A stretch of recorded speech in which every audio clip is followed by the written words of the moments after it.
A morte nos despadroniza, nos traz uma perplexidade diante do ocorrido. Deixa as nossas almas de olhos arregalados, estarrecidos diante de tudo o que está acontecendo. A gente resiste a acreditar, mas lá está e é uma realidade a ser encarada. O eco desta dor vai sempre aparecer, mesmo que fizermos de tudo para escondê-la, para eliminá-la, ou fingir que a causa nunca ocorreu ou que não fomos afetados por tal situação. Vira e mexe, mexe e vira, e o eco vem sinalizar que a dor está ali e que precisa ser ouvida, acolhida, que precisa ser reconhecida, ressignificada. Assim, a busca da elaboração do encontro com as redes de apoio consigo se faz necessário para que a vida possível possa vir a ser e que a nova mulher surja das cinzas para um encontro com os próximos capítulos de sua história.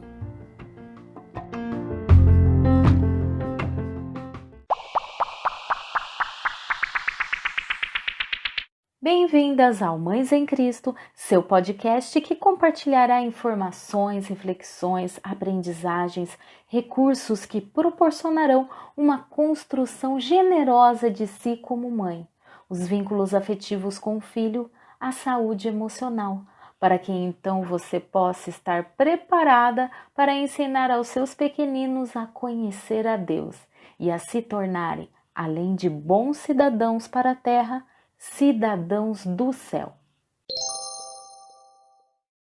Aqui quem fala é Paula Diana e o tema deste podcast é O Ecoar da Dor no Luto. A convidada que irá discutir este tema com a gente é a psicanalista Poliane Mathiesen, formada em psicologia pela Unesp de Assis, especialista em psicoterapias psicanalísticas pela Faculdade de Medicina FAMEMA. Já trabalhou com gestão de pessoas, autismo e suas patologias associadas e desde 2011 atua em psicologia clínica psicanalítica.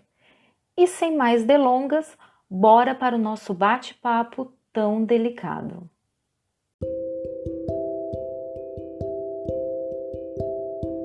A humanidade sempre carregou consigo o terror da morte.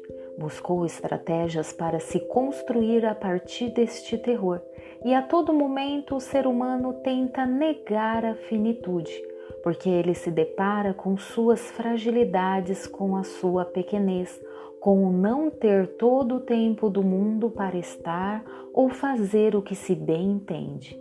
Ao se deparar com a perda, seja ela qual for, percebemos que não estamos no controle de tudo. Algo nos foge e escorre pelas nossas mãos. E como lidar com a irreversibilidade das coisas, das pessoas? Assim, ficamos muito confusos com o que seja o luto.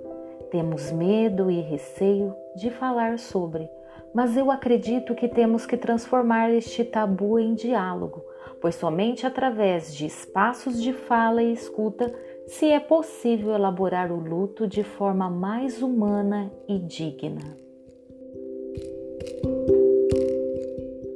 Estamos aqui com a psicanalista Poliane Mathiesen. Olá, Poliane, muito obrigada por aceitar ter esse diálogo tão delicado com a gente aqui do projeto Mães em Cristo, de falar com essas mães que enfrentaram ou estão enfrentando neste instante o processo de luto, seja ele qual for.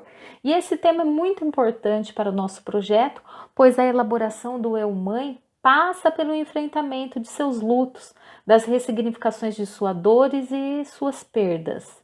Eu já acompanho o seu trabalho há muito tempo e me sinto muito honrada por tê-la aqui conosco. Muito obrigada novamente e já fazendo aí uma pergunta mediante ao que eu disse Como que você percebe essa situação do luto como tabu na sociedade e como isso se perfaz no seu consultório? Olá, Paula, estou feliz pelo convite. Agradeço poder participar do podcast em um tema tão importante, tão rico para nós nesse momento que encontramos no mundo. Bom, com relação à sua pergunta, eu fiquei pensando aqui, sim, talvez na nossa cultura ocidental temos alguns tabus com relação ao luto e o como vivenciar o luto, principalmente o luto que ele tem como a finalidade a morte no literal, a morte do corpo biológico, né? E como que a gente lida com isso. Fiquei pensando que em outras culturas isso são tratados de formas diversas, né? Em algumas culturas é tido o ritual fúnebre como uma festa, como algo que é tido como bom.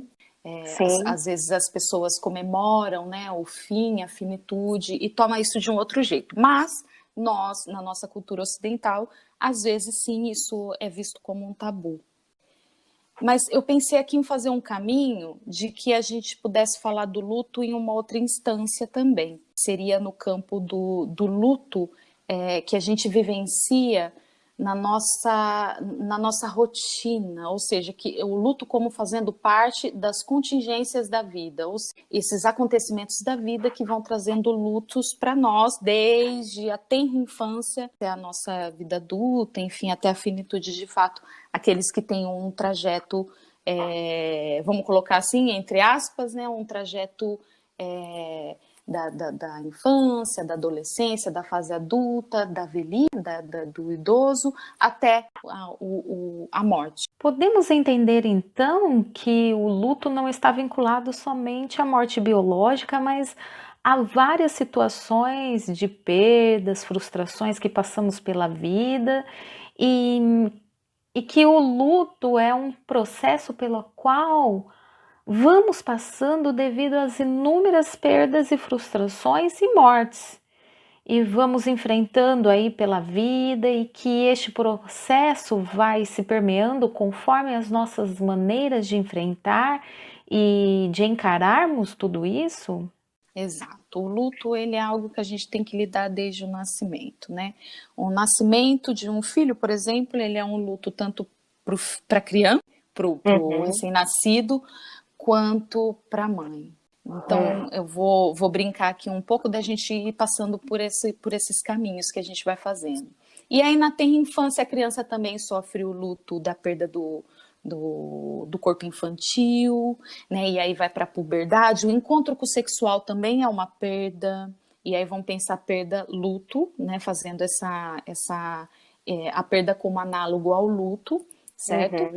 E aí essas diversas maneiras que vamos enfrentando o luto, então a gente pode pensar essas perdas. Claro que tem as perdas que elas trazem mais questões com relação a quando se faz necessário uma elaboração um pouco mais debruçada, ou seja, você tem que se debruçar mais com relação a determinados lutos que vão acontecendo ao longo da nossa vida. Isso seria o luto da morte física, quando você perde alguém, talvez ele seja aí um luto que requer maior elaboração?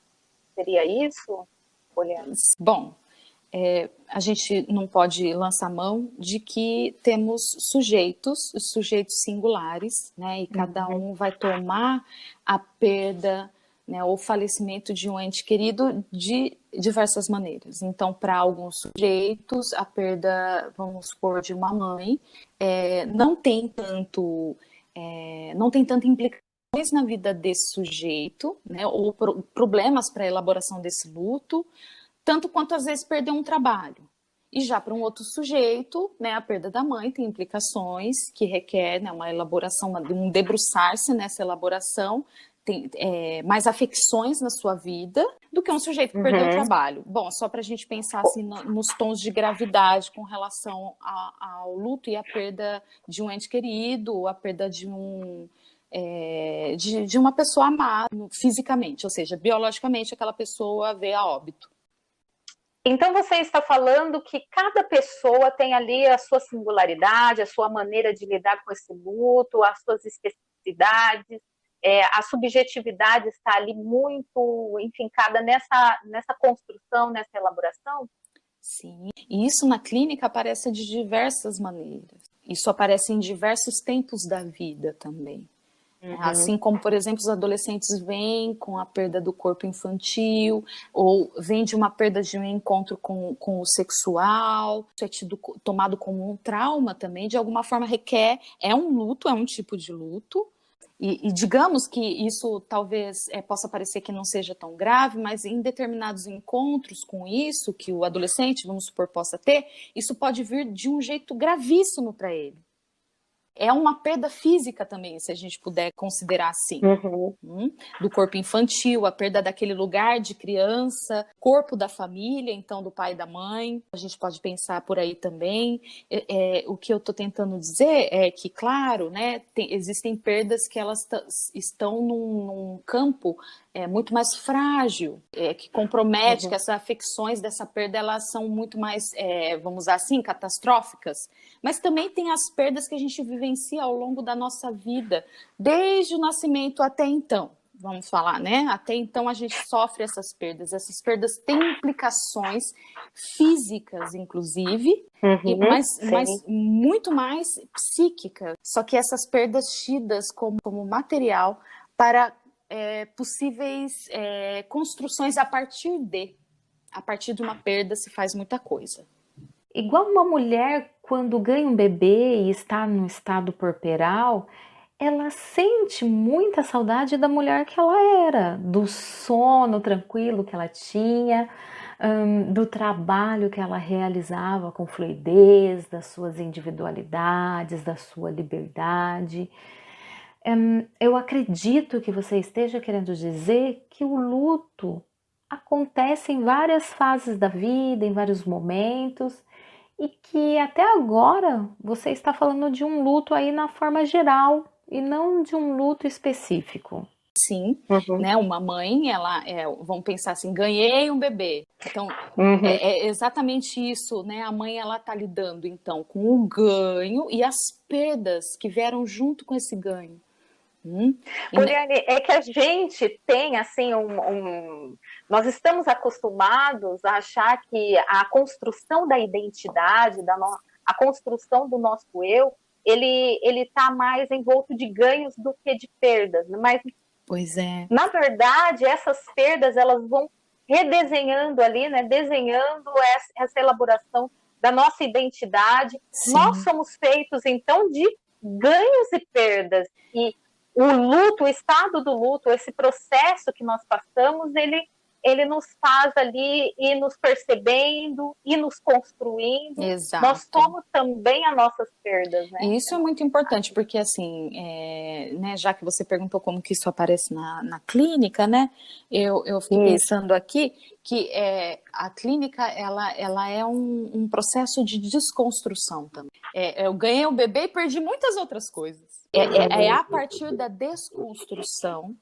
né? E é a partir desse ponto que é possível que o sujeito construa uma outra maneira e começa, de alguma forma, a topar, a aceitar, né, que a partir de uma desconstrução há, né, um outro jeito de fazer, um outro jeito de lidar com aquilo, um outro jeito. Vamos pegar um exemplo, uma mãe que ela não consegue amamentar o seu filho justamente por N fatores, enfim, não porque não tem leite, mas porque às vezes essa coisa não está tão acomodada para ela, e ela tem aquilo como uma perda, né? Toma aquilo como uma perda. Justamente porque no nosso mundo capitalista, no nosso mundo, né, de hoje, o que é dito com relação a saudável, uma criança saudável, uma criança que é amamentada, ao bel prazer de 2 anos, ao bel prazer da criança, livre demanda e o caramba 4.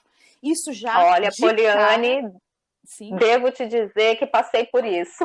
Que interessante, que interessante. Ai, passei por isso. Pois Mas isso é. fica para um próximo podcast, mas pode Ok. continuar por isso. Uma idealização com relação a essa amamentação, né? Cuja qual a mãe que não consegue, ela sofre o luto de não ter conseguido fazer, né? O filho fazer a embocadura no mamilo do peito e tudo isso que é desenhado. Num tratamento, por exemplo, isso é desconstruído quem disse? Né? Quem disse que tem que ser assim? Né? Cada mãe é uma mãe, por que todas as mães têm que se enquadrar, né, no mesmo jeito de amamentar seu filho para que tenha um filho saudável? Tudo isso é coisa do mercado.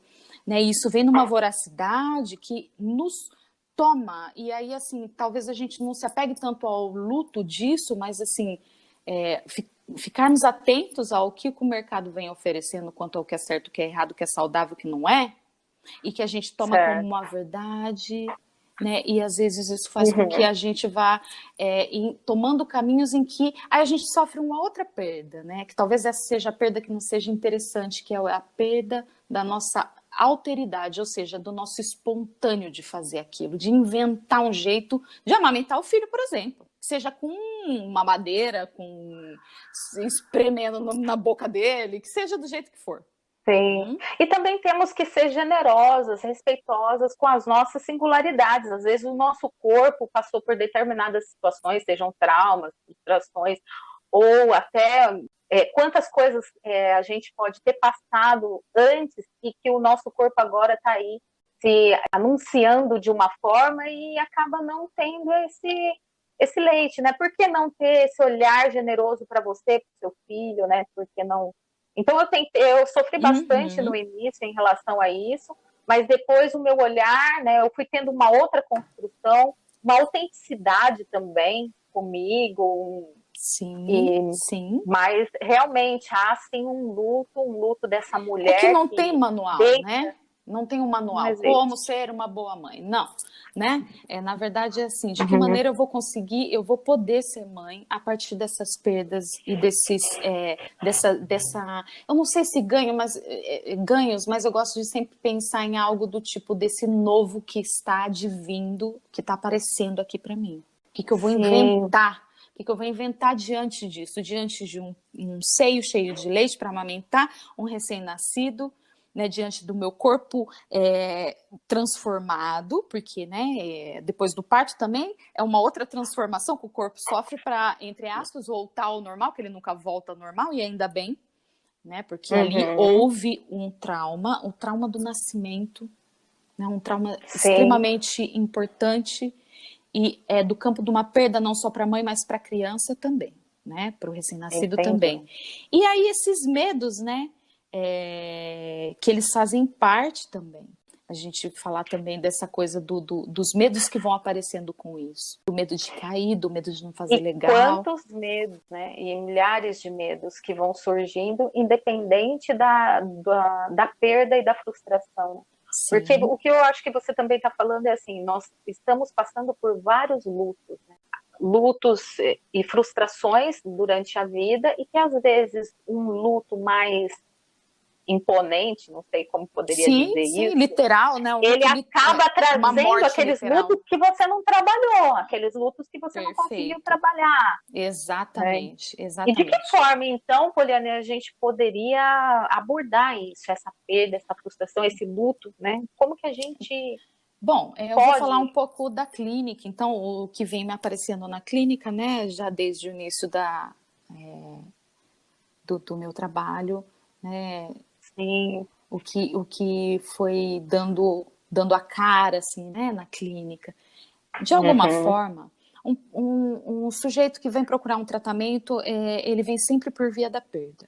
Seja da perda de uma idealização, seja da perda de um ente querido, seja da perda de um trabalho, a perda de um relacionamento, namorado, sei lá, namorada, seja da perda do seu controle, ou supostamente que acha, né? Porque na verdade a gente também não tem controle de tudo, mas é sempre por essa via. É sempre pela via de... A gente pode até dizer que é pela via de um luto. Então é claro que tem os lutos que eles são mais impactantes, mas para cada sujeito isso vem de determinada forma. E Se, de alguma forma, esse sujeito ele foi fazendo um armazenamento de lutos em que ele não topou olhar, de alguma forma isso vai aparecer ao longo do tempo. Então, Paula, não há um tratamento em que não passe por questões de luto. Sejam lutos, né, no literal, ou seja, a morte de um corpo físico de alguém próximo, e desde das mortes, então, de ideais, mortes variadas, aí a gente pode pensar, certo? Vamos tomar isso como morte para a gente pensar que não tem um processo de tratamento possível que não passe por isso. Então, eu acredito que quando um paciente ele vem falar, por mais que ele venha negando algo disso, né, tratando isso como algo do deixa pra lá, ou então não vou tocar nisso, de alguma forma ele tá topando falar disso, porque quando ele... Mesmo quando ele está negando, mesmo quando ele está... De certa forma... Porque ele sempre está, né? Ele sempre está negando. Porque assim, de alguma forma, tem coisas que a gente só consegue dizer negando. É só negando que é possível aquilo escapar, ou seja, aquilo falar mais que a boca, e de repente você se encontrar com aquilo que você está falando. Então, Paula, num trabalho analítico, num tratamento, a gente sempre está trabalhando de alguma forma para um fim, tem uma finalidade. Ou seja, né, pode ser por fim nas repetições, por fim em determinados comportamentos que não são interessantes, né, para o caminhar daquele sujeito, seja por fim em um jeito de lidar com determinadas coisas. Então, assim, sempre de alguma forma se trata de um processo de desconstrução. E eu gosto sempre de lembrar que a partir de conduzir aí alguma coisa diante do que aquilo que parecia que estava tudo perdido e que não tinha mais jeito. Não vou olhar para isso porque eu não quero lidar com isso, porque a perda me é insuportável. Você sabe que você faz eu me recordar aqui de uma fala do meu pai, que uma vez ele falou assim: eu olho para trás e vejo quantos meus eus eu tive que enterrar. Ou seja, por quantos lutos eu passei para ser o que eu sou hoje. Né? Quantos processos de luto eu tive que enfrentar e quantos eus aí eu tive, de uma certa forma, enterrar, né? Que interessante, mas não é sem esses, né? Sim, enterrou muitos, então muitos eus, né, muito jeito de funcionar, né, que foram morrendo para trás, né, que foram deixados desconstruídos, mas não foi sem esses também, porque com esses possibilitaram a partir de que eu fui falando. Sim. Né? E as cicatrizes e as ressignificações foram fazendo ele ser o que ele é. Marcas que elas são irreversíveis, algo que te marca muito, né? E você não tem um apagamento dessa marca, não tem um apagamento disso, porque isso é parte da sua história e isso te constitui enquanto sujeito. E as modalidades de sujeito aí que você possa vir dançar com isso, transitar. Poliane, essa dor de perder, né, esse sofrer, ele sempre está relacionado com os vínculos que você cria com, seja o objeto, com a pessoa, né? Essa dor de perder, ela tem um custo, né? Sim, porque ela pega vários âmbitos, né? Se a gente for pensar. Eu vou fazer um paralelo só para a gente pensar com algo que talvez seja, claro, um pouco menos importante, mas isso aparece com mais frequência, né, na clínica, nas nossas vivências. Um relacionamento, por exemplo, você termina um relacionamento, você não termina só com a pessoa, você termina com a família da pessoa, você termina com aquele ideal de relacionamento que você fez, você termina com aquilo que você achava que seria o próximo passo. É aquilo que se acaba em seu próximo passo, no sentido dos ideais, do que você pensou que seria, do que você achou que você seria com aquilo, do que você acreditava que aquilo poderia ser, do que fazer daquilo. Então, tudo isso cai E uma perda de uma morte, vamos pensar por uma morte de um ente querido, ela é muito traumática justamente porque cai, e não cai só para você. Para todo o entorno. Esse luto, às vezes a gente se põe assim, por exemplo, na perda de um filho, né, como foi o meu caso, às vezes você foca mais para o seu luto, para o que você está vivendo, e esquece, às vezes, de que a família e as outras pessoas também estão passando pelo luto. Poliane, eu sei que nós falamos em alguns momentos desse luto que ocorre pela morte, você deu alguns exemplos, mas até agora você falou mais desse luto no geral. Então eu gostaria que a gente se focasse agora nessa parte da conversa, mais nesse luto que ocorre pela morte. A perda de um ente querido, seja por um acidente, por uma doença inesperada, a perda de um filho, que você pudesse falar como que devemos lidar com esse luto e como devemos elaborar de uma maneira melhor, mais saudável, enfrentar esse momento que é tão difícil. Bom, é interessante a gente entrar nesse campo, né? Que é no campo do irrecuperável, né? Porque uma morte física, uma morte biológica, isso que veio a óbito, ele não é passível de uma recuperação ou de uma substituição de uma pessoa por outra, por exemplo. Né, que eu acho que é interessante, as várias formas que isso aparece, né, o luto da morte de um ente querido, que aparece na clínica, seria esse pôr em palavras, né, o que representa aquela morte, né, a morte desse ente querido para o sujeito que vem começar a pôr isso em palavras, porque também leva um tempo. Né? Muitos pacientes às vezes vêm procurar um tratamento depois de meses que aconteceu. Tem gente que vem procurar no ato do acontecimento, e é interessante a gente pensar outros pacientes depois de anos tentando fazer algo com aquilo, ou imerso, né, numa depressão.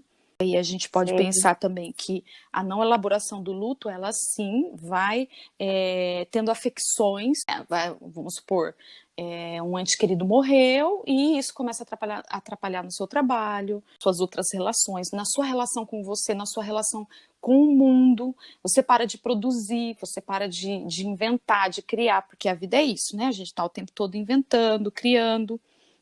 E aí, mediante esse óbito, vamos colocar assim, isso é como se a pessoa também, né, o sujeito, ele ficasse marcado por isso de maneira a ficar impotente, se sentindo morto no nosso psíquico, e de alguma forma isso vai atrapalhando o nosso outro campo, tal qual o objeto perdido, vamos colocar assim, ainda pensando no objeto como um sujeito, né, uma pessoa que morreu.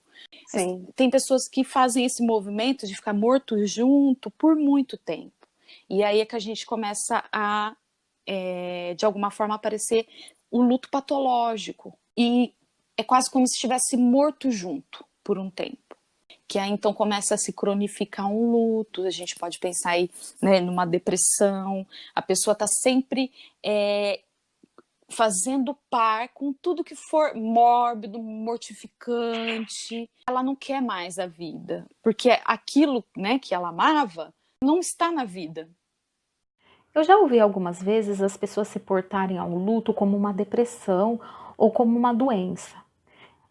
Imagino que você, por estar passando por um luto, necessariamente você estará passando por uma depressão, tendo que ser medicado. E como você estava falando de uma questão patológica, eu gostaria que você falasse um pouco sobre isso. Necessariamente, ao passar por um luto, você passará por uma depressão? Ou o luto é uma depressão? Bom, tem várias maneiras, né, da gente olhar para isso. Porque eu, né, diante dessa pergunta, eu fiquei pensando aqui que como é singular para cada um o sujeito. O luto, embora ele tenha, né, uma faceta aí que se apresenta para todos da mesma forma, mas tem um jeito singular, que é a elaboração. né? Como o sujeito vai lidar com isso. Fiquei pensando aqui. É um momento delicado. O luto, ele pode passar por uma depressão, tem uma nuance da depressão. Isso não significa que diretamente vai ser algo, está com depressão, precisa ser medicado. Não, isso não. Né? Tem casos que a pessoa lida com o luto de determinada maneira, que talvez ela vai fazer uma viagem, sei lá, tô pensando aqui, vai fazer uma viagem, vai fazer... algo mais artístico, vai fazer outro jeito de elaboração disso, não quer dizer que ela não esteja em sofrimento. E a depressão, essa que é patológica, essa que envolve uma necessidade de medicamento, essa é uma depressão que ela já dá as caras de que, de fato, o sujeito está precisando de um medicamento justamente para dar uma estabilizada nas disfunções neuroquímicas que a depressão traz. E aí, quando está nesse campo, vamos supor que esse sujeito aparece na clínica e é percebido que não está conseguindo nem falar de tão deprimido que está. Então, se indicado com cuidado para onde encaminhar o paciente, para que psiquiatra, se é um psiquiatra avisado, né, não é esses psiquiatras que têm a rodo e que vai, né, enchendo de remédio, qualquer coisa é uma prescrição, qualquer coisa toma remédio, não. Então, assim, de alguma forma, alguns pacientes, eles precisam, inclusive para entrar no tratamento, para tentar falar disso, ele precisa estar estabilizado as disfunções neuroquímicas, então às vezes é importante. O que você está falando, então, assim, tem um traço marcante no luto aí de uma tristeza, de algo depressivo, essa reação é esperada também, né, por causa de uma perda e um impacto que essa pessoa passou. E essa perda, vista aí a pessoa já num caso mais de depressão, já um caso patológico, requer uma perda de vontade, uma perda do tônus da vida. Enquanto que o luto aí, que uma pessoa está conseguindo, tem uma rede de apoio que a permite, com generosidade, ela poder trabalhar esse luto, ela tem alguns momentos, talvez, agudos aí de sofrimento, seja vendo uma foto do ente que, né, que morreu, seja um sonho, um cheiro, uma comida, um lugar que essa pessoa passou, que impulsiona esses picos agudos aí de sofrimento, de saudade, mas que ela acaba sabendo falar sobre isso, né, e trabalhar isso. Agora tem pessoas que acabam... É interessante porque esses detalhes, né, que você foi falando, né, uma música, um cheiro, né, algo que lembre a pessoa, isso é a capacidade de simbolização. Quando a pessoa que perdeu alguém está muito deprimida, ela não tem capacidade de simbolização, ela está com isso um pouco comprometido, justamente porque está deprimido demais. Então, assim, qualquer coisa que fizer menção a esse sujeito que não existe mais, que morreu, qualquer menção a isso é um motivo para ela entrar mais em depressão e não para ela ir simbolizando, podendo falar 1, 2, 50 vezes, ouvir a mesma música, né, ver o mesmo filme, chorar agarrado com alguma coisa que lembre o cheiro, e depois poder se soltar disso e olhar para isso de um outro jeito. Então, pôr em palavra, que é o que um tratamento psicanalítico oferece, é esse espaço que a pessoa vai pôr em palavras o que é aquela dor, o que é aquele luto, o que aquilo está significando para ela, e ela poder ir simbolizando. Eu escrevi uma poesia, eu pensei em, sei lá, tô cozinhando mais porque fulano gostava de tal comida. Isso é um jeito de ir trazendo o que é possível da presença dessa pessoa que não existe mais, que existe exatamente nesses detalhes, que quem está em luto vai elaborando e vai produzindo essas possibilidades de estar em contato com esse sujeito. Não existe mais. E não tem um pesar, né? Um pesar, isso já vai se, talvez, tornando com outras características, conseguindo fazer isso, impulsionar para novos encontros da vida, né? Da vida possível após a morte, né? Após esse enfrentamento da morte. Isso, em primeiro impacto, é com muito pesar. né? Não dá para falar assim também, a pessoa deu 2 dias depois, ela estava ok, conseguindo simbolizar e bababá. Não. Tem sim algo de um time que é particular, eu vou falar do time, justamente que é essa diferença, né? O time, ele parece que é um tempo preciso e um tempo muito de cada um, né? O time. Né? Então, assim, que a pessoa ela vai sofrer e é derradeiro, e aqueles dias muito, muito difíceis, muito ruins, e aí isso vai tomando outro tom. A pessoa ela está fazendo uma elaboração do luto. Agora, tem pessoas que, por exemplo, nega o luto, leva uns 3 anos para falar disso, eu estou chutando um tempo aqui, 3 anos para falar disso, e de repente se lembra que não falou daquilo, que não elaborou aquilo. Seja por qualquer acontecimento da vida, ela se lembra, eu não falei, por exemplo, eu não falei do meu pai, da morte do meu pai. Até então, até hoje eu não falei. Estou aqui porque eu me sinto culpada por não ter falado da morte do meu pai. É um exemplo pra gente pensar. Veja, também tem pessoas que conseguem fazer um processo de negação com relação a isso. Né? Então, veja, também isso pode ficar patológico. Né? A pessoa pode ter crise de ansiedade, né? Pânico, e ela não saber que isso é veio derivado de um luto que ela não pôde simbolizar, dar espaço para isso, para falar. Negou, tentou recalcar. Podemos então dizer que não há um tempo definido pelo Conselho de Psicologia, de Medicina, em relação ao tempo que se é vivido em cada tipo de luto, pois o processo ele está voltado para a singularidade do sujeito. Mas eu fico aqui pensando que a nossa sociedade é muito medicalizada e as pessoas buscam de qualquer forma eliminar ou acelerar esse processo de luto, né? Sim, sim, né? Nossa cultura ocidental, a gente é perceptível que a potência, né, econômica do mundo tem muito a ver com isso, né? O que se faz? Torna-se, então, as afecções da vida, categorizando elas em patológicas e providenciando nomes de remédios que dizem de uma possível cura. Então, isso é um giro financeiro muito alto, né? Isso cada vez vem crescendo mais, né? Essa coisa do saúde, arquitetado, né? Para que nós acreditemos que a cura está por essa via. E se a gente pode chamar alguma coisa de cura, como um remédio pode curar, né? Algo que está totalmente ligado ao subjetivo, à subjetividade. O medicamento ele não atinge aí. Tanto é que se você for encaminhado para um psiquiatra avisado quanto a isso, que a subjetividade ela não é medicável, ele vai falar, olha, eu vou te dar um remédio, isso vai, né, aumentar um pouco, né, o seu ânimo, mas você precisa fazer um acompanhamento psicoterápico. Você precisa fazer um tratamento que você possa falar. Um psiquiatra avisado é isso que ele vai indicar. E talvez... Mas nem sempre os psiquiatras... Com certeza, a maioria não. A maioria não tem, né? Porque você chega em um psiquiatra, você chorou, você tá ali com aquela tristeza pela morte do seu ente querido, e ele rapidamente já te medicaliza. Você já sai dali com 3, 4 medicamentos para que você possa...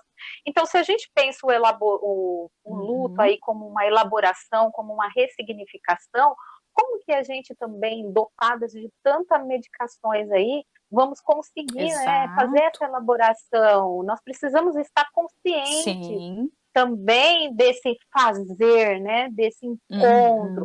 Lógico que tem pessoas que precisam realmente, estão passando com sintomas patológicos aí de uma depressão que precisam ser medicadas. E aí, então, depois vai diminuindo, mas junto tem que ter essa análise, né? Esse trabalho psicoterápico, como você falou. Interessante, porque assim, essa elaboração, de fato, ela não se dá, né? Quando o sujeito está dopado. No entanto, chega uma hora, né, que a pessoa percebe que, viu, esse remédio aqui ele tá me deixando muito, muito morta. né? Não, Sim. não tô Eu não tô sentindo. acordando, tô mole. Socorro, eu não tô sentindo nada. E até no processo de elaboração do luto, quando há uma perda, né, de um ente querido, a pessoa quer sentir a dor. Porque a dor também aproxima ela de quem ela perdeu, de alguma forma. Então tem esse momento que ela não quer também fazer assim, nunca mais eu vou chorar, nunca mais eu vou sentir, e vou super, né, tá tudo bem, isso tá tudo muito bem elaborado. Não, tem aquele momentinho em que ela quer se haver com aquilo, ela quer que aquilo doa no corpo dela, né, de alguma forma. No sentido de se aproximar daquilo. Trouxe alguma coisa de uma dor, isso também é uma referência, é importante. É que também o luto, e a tristeza faz com que a gente se volte para nós e para as nossas fragilidades, para a nossa pequenez, para a compreensão do nosso eu, porque quando estamos aí em alegria, né, em felicidades, a gente não tem esse olhar mais apurado para o nosso interno, para entender e compreender a nossa essência, a nossa alma, o nosso eu, e trabalhar, ver o que é legal continuar, o que não é, o que pode aí mudar. Então, esse lugar da tristeza, esse lugar também, ele é um lugar de construção mesmo de si, né? De formação de si. Eu acho. Sim, eu gosto da própria individualidade, né? Eu gosto muito da palavra, né?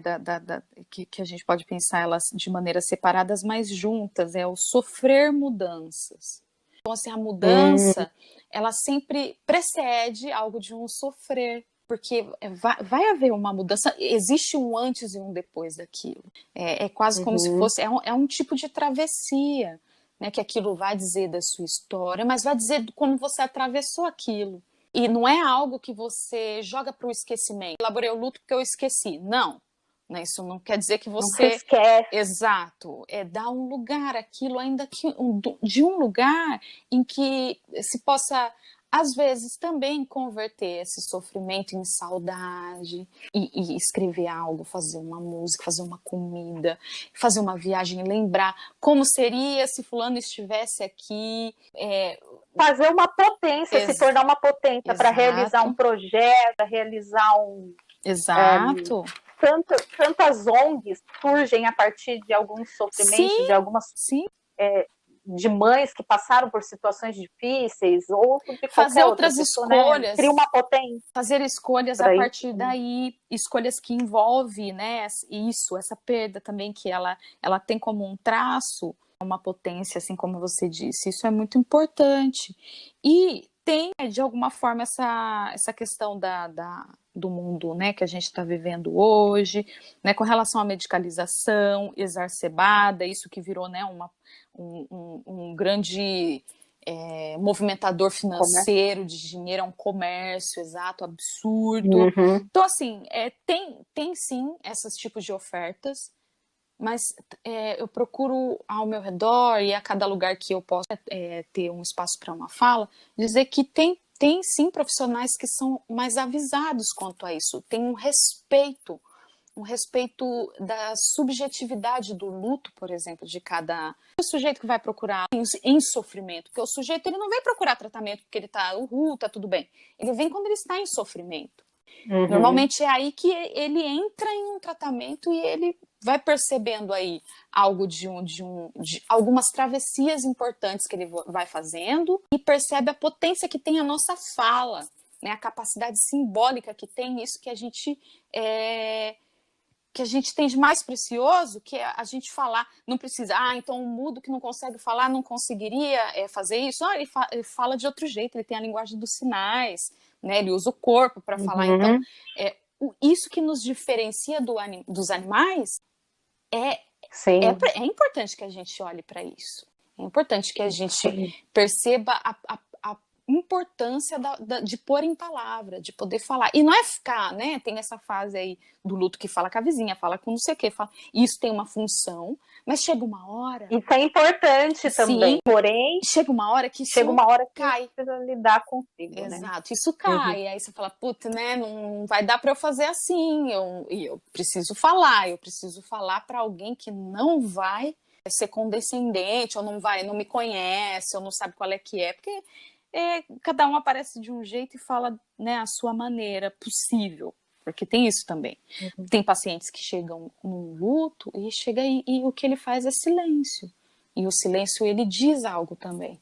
É você esperar, olha, esse lugar de suporte, inclusive o meu silêncio, para a partir daí começar a falar.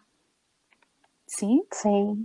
Sim. Dani, me vem aqui também, eu acho que seria importante nesse momento que nós estamos passando aí por uma pandemia, um momento complicado, onde a morte biológica, a morte física está muito, muito forte todos os dias, noticiários e tudo mais. Eu gostaria que a gente falasse um pouco desse luto agora no Covid.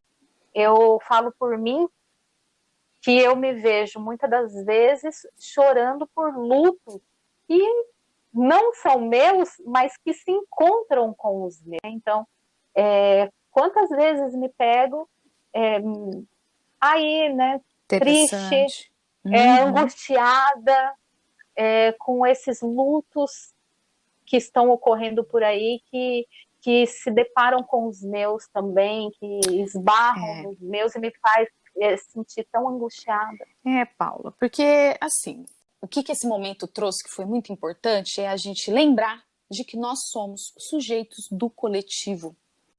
E eu acho que esse momento, por ser algo que está acontecendo mundialmente, trouxe lembra que somos coletivos, quase como se fosse uma virada planetária, e se a gente pudesse brincar com isso para pensar, para falar, né,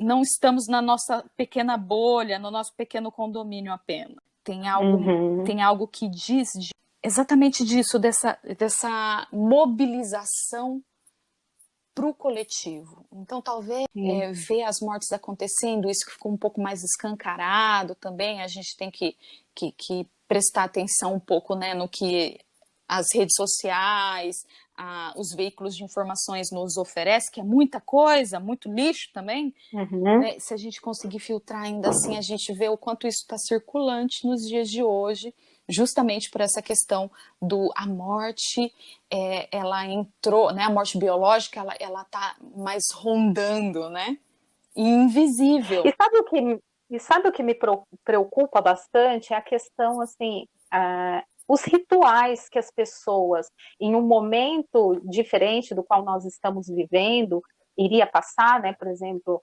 você tem aí a morte, e você vai fazer o velório, o enterro, todos esses processos, esses rituais em que as pessoas fariam para iniciar esse processo de luto, né, de encontro aí com dessa despedida que se realiza também nesse momento, lógico que vai se perpassando por todo o luto, todo o processo de luto da pessoa, que se perderam hoje. Hoje as pessoas não conseguem fazer, e o quanto isso está sendo difícil para ela. Como que, assim, pensando na análise, trabalhar essas questões com essas pessoas que se perderam aí esse momento, a pandemia arrancou dessas pessoas a possibilidade de iniciar através essa despedida, através do velório, um enterro rápido, às vezes. Exato, as coisas... Com caixão lacrado. Isso, tratada de maneira muito, muito ortopédica. Arranca aqui, coloca ali, tira daqui... tem um lugar para descartar isso, para descartar aquilo, então tudo muito paramentado e com uma linguagem agressiva, né? Essa linguagem muito agressiva. Essa linguagem do campo médico, ela é uma linguagem agressiva, porque ela está ali tão somente com protocolos, e protocolos que sim são importantes, porque isso vai dizer, né, dos cuidados, mas que desconsidera questão do afeto, então parece algo muito afastado do afetivo. A hora que morreu, então vai para tal lugar, vai ser descartado de determinada maneira, ninguém pode chegar perto. E pensar o quanto é importante esses rituais, como você disse, são rituais que eles dizem de uma história. E vocês, como profissionais, vão lidar com essas pessoas que ficaram aqui com essas marcas, com o profissional ali frente a frente, tem que ser tudo através da tudo internet. através dos meios, né, que a gente está tendo agora, e que ainda bem que tem, né, assim, aquilo que é um mal necessário, que acabou se tornando um mal necessário, se a gente for pensar nos exageros do uso das redes, das mídias e dos meios. Como fazer um trabalho, esse trabalho com essas pessoas, pensando no quê? No distanciamento também social, que agora a gente não consegue nem ir a uma análise. Com os colegas de trabalho, que é na escola de psicanálise do Campo Lacaniano, em São Paulo, eles fizeram um dispositivo de urgências subjetivas, que é referente às questões do momento. Então, a gente colocou algumas sessões gráficas para a gente ver qual que é a demanda que o sujeito está trazendo, e a nossa intenção é, de fato, conseguir chegar até essas pessoas que estão com esse sofrimento aí, seja por via do confinamento, seja por via de ter perdido alguém nesse momento. E o que a gente pode fazer é espalhar, né, a informação de que há dispositivos de tecnologia que a gente tem agora, mas agora eles se fizeram necessários e ainda bem que a gente tem. Então, assim, o que está acontecendo muito é movimentações, então, eu vou dizer, né, do espaço onde eu estou dispostos a receber essas pessoas, mesmo que seja por via dos meios tecnológicos que a gente está tendo hoje. E existe muita gente se movimentando nas cidades, nos seus municípios, então fazendo projetos entre as vilas, os bairros, então assim, está todo mundo se movimentando nesse coletivo. Isso estava ficando um pouco deixado de lado. Então, se a gente for pensar, esse lance aí do Covid, ele trouxe muita coisa difícil, muita coisa diferente, sim, mas também é um sofrimento de mudança. Se a gente for ver, isso vai ter uma mudança. Isso trouxe uma outra faceta, né, de maneiras de se relacionar, ao mesmo tempo todo mundo afastado, mas todo mundo próximo de outra maneira. Não fisicamente, mas mais próximo através das mídias, né? Eu digo isso também porque o projeto Mães em Cristo tem até no Instagram, né? E muitas mães que estão nos seguindo nas redes sociais, elas perderam seus filhos recentemente. Sim. E não tiveram essa possibilidade de realizar esses rituais, esse processo, justamente, às vezes, a perda até por uma outra doença do filho, dos filhos, mas não conseguiram fazer porque em nenhum caso se pode fazer esses rituais. Mas será que, né, de alguma forma não vão inventar um jeito em algum momento, cada um na sua maneira? Porque, de fato, agora está impossibilitado, isso é muito triste, isso chega a ser cruel, mas também tem aí o outro lado que se coloca, que é também os protocolos de procedimentos da saúde agora. Então, assim, será que não vai também isso que era comum a todos? Então, vai ser feito o ritual fúnebre, assim, assim, assim.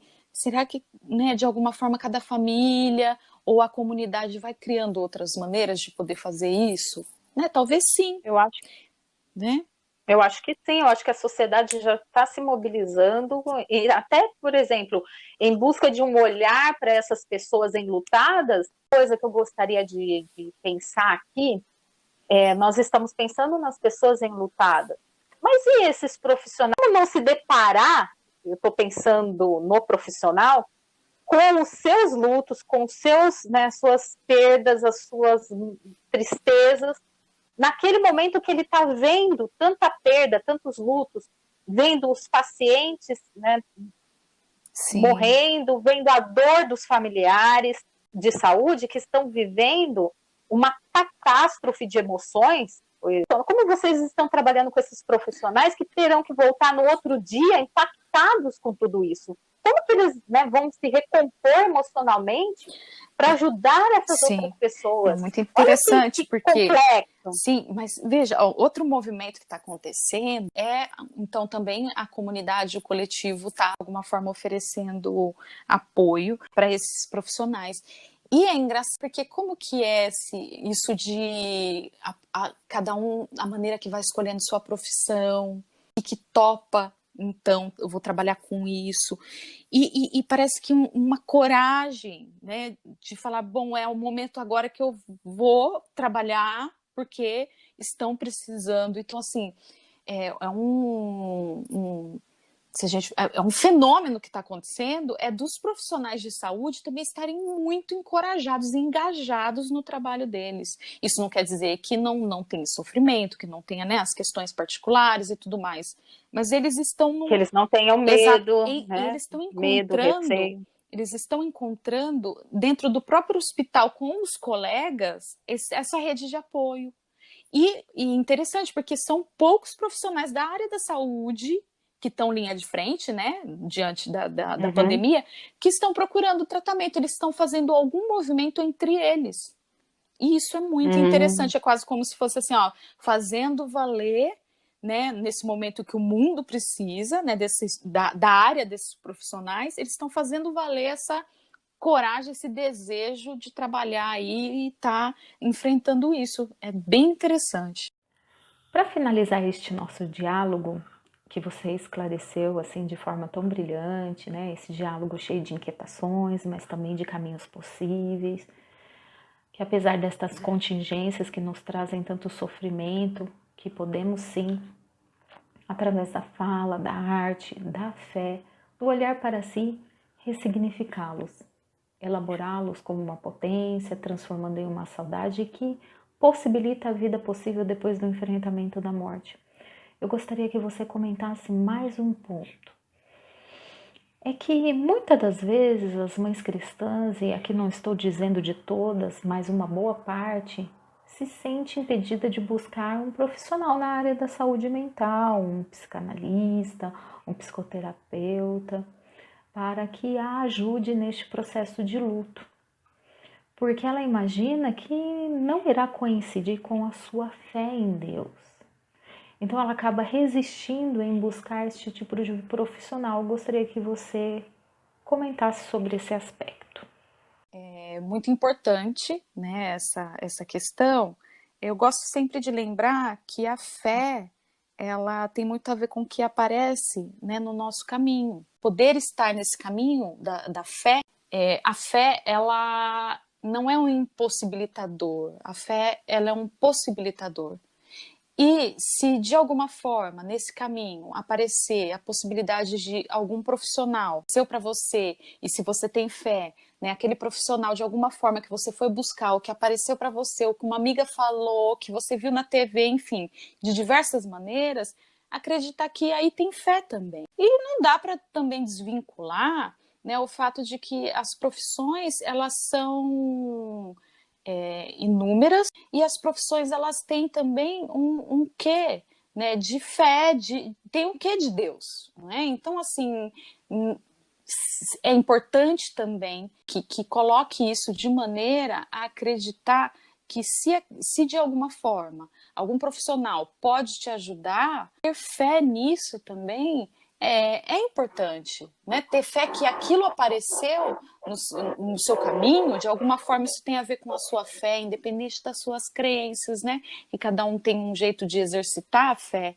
mas que isso também pode entrar nesse jeito seu de exercitar a fé. Eu acho que, não, na verdade, né, o fato a fé, ela não é um impossibilitador, ela é para possibilitar mesmo. Então eu acho que... E que a ciência e a fé, elas quando se unem, elas se amplificam. Muitas vezes as pessoas acham que uma exclui a outra, mas a gente precisa olhar com a visão de que quando elas juntas estão, a possibilidade de uma abordagem é muito maior. E não tem profissional melhor do que aquele que tem fé no seu trabalho. Pode apostar que nisso aí envolve muita coisa, né? Então, o fato de você procurar um profissional, e esse profissional tem fé no trabalho que ele executa com amor, com carinho, com respeito, isso tem muito de Deus. Sim. Poliane, olha, eu agradeço grandemente todas as suas falas, que com certeza elas vão tocar o sentimento de todas as pessoas que vão estar ouvindo esse podcast vão estar aí abrindo portas para as novas compreensões, para as novas elaborações, para a busca de uma rede de apoio que possa aí acompanhar esse processo do luto, seja qualquer tipo de luto que essa pessoa esteja passando, e que essa pessoa veja nesse podcast, nesse projeto Mães em Cristo, um espaço para ser acolhido, para podermos falar e olhar com generosidade para essas nossas dores, para essa nossa construção como indivíduo e como sujeito. Eu agradeço muito, muito você ter aceitado essa empreitada comigo. O seu trabalho eu venho acompanhando há muito tempo, sei que é de uma grandiosidade, cheio de conquistas e de aproximações. E eu agradeço muito a sua presença aqui no podcast com a gente, viu, Poliane? Muito obrigada. Eu que agradeço, Paula, pelo convite. Fiquei muito feliz, né, quando você me chamou. Estou acompanhando também o projeto, né, acompanhando como ele vai se desenhando, o quanto está sendo importante, né, para você, para as pessoas que estão ao redor, que está ecoando, né, nas pessoas também de alguma forma. Fico feliz por ter dado o meu grãozinho de contribuição, né, que essa seja, né, uma aposta em fé e importante aí para o seu trabalho, para o seu projeto e para esses que estão te escutando, e que com certeza você está mexendo, né, em coisas que são importantes, em coisas que muitos sentem e não falam, e talvez o seu projeto, talvez não, com certeza ele é um lugar, né, um espaço para isso também, para poder falarem, para poder escutar, para poder movimentar, né, algo e não deixar estático essa coisa do luto, do lidar com o luto, lidar com a perda, lidar com a vida no geral, porque a vida ela é para ser também vivida e não tem como viver se não for sofrendo mudanças também, né? Eu agradeço muito o convite. Verdade. Agradecida e se sinta abraçada por todos os seguidores, todas as pessoas que estão acompanhando o projeto. Muito obrigada, Poliane. Obrigada, Paula. Um grande abraço. Muito obrigada por estar conosco neste episódio. Trataremos de temas relacionados a este podcast no Instagram. Acompanhe o nosso trabalho por lá, @mães.emcristo. E se inscreva no nosso canal para ficar sabendo dos próximos temas. Compartilhe o link para que mais mães cristãs possam fazer parte de toda essa aprendizagem e elaboração de si como mães em Cristo. Deixe o seu comentário, as suas dúvidas e nos ajude a fazer este projeto crescer. Muito obrigada e até o próximo podcast.